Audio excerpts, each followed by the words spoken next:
These are the most useless mega projects in China.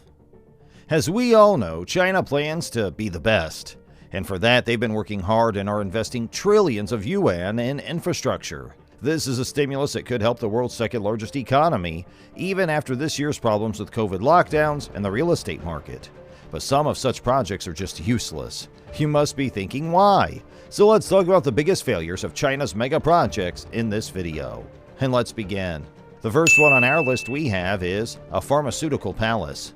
As an art museum specializing in woodblock printing, the headquarters building of the state-owned Harbin Pharmaceutical Group's 6th Farm Factory was renovated to feature an opulent interior resembling the Palace of Versailles. This renovation included the installation of crystal chandeliers and gold-plated walls. Users of the internet were quick to voice their disapproval regarding the exorbitant squandering of taxpayer money. Up next, we have the ruins of a deserted train. Officials in an undeveloped town in Henan province invested $1.3 million in a replica steam-powered train and rail line in 2010. This was done in an effort to invoke the residents' sense of nostalgia and promote the local economy through tourism.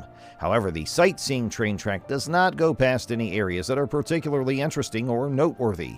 China News was told by residents of the site that the train used to operate on occasion, but passengers avoided taking it. Now it just lies there abandoned and forgotten about by everyone. The next failed project is a bridge that was intentionally constructed on the widest portion of the bay.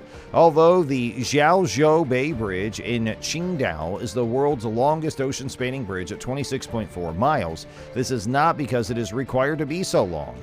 The bridge was constructed along the stretch of the bay that is the widest, and it serves a purpose that is essentially identical to that of a motorway that was there before and ran parallel to the bridge. Despite breaking records, the bridge was built here. In addition, it merely cuts the trip time by around 10 minutes while charging much higher rates than the alternative. Because of this, the time and money-consuming construction endeavor sees very little foot traffic. The next one on our list, a stadium fit for the Olympics, but without the Olympics.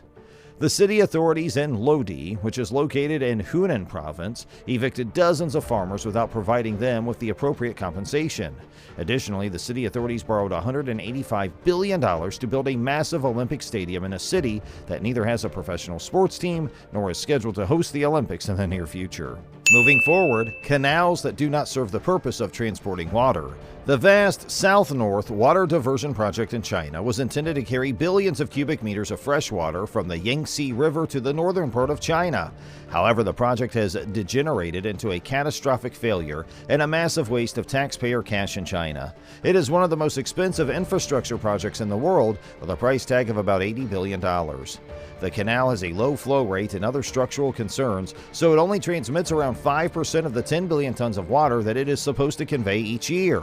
After taking into account all the costs that are associated with pumping the water that is eventually delivered to the north is so expensive that no one is interested in purchasing it. Last but not least, what we have on our list is the Three Gorges Dam, which is the most significant hydroelectric dam in the world, and it's also a major contributor to environmental degradation. In the towns of Yuxiapu, which is a clone of Manhattan outside of Tianjin, and Tianduqing, which is a model of Paris outside of Shanghai, were sloppily smashed together and are now abandoned. The Chinese government's unable to complete even the most basic technical projects, such as building bridges. The workers who were removing the scaffolding from Hunan's 2-0 Bridge in 2007 caused the structure's collapse, which resulted in the deaths of 34 people.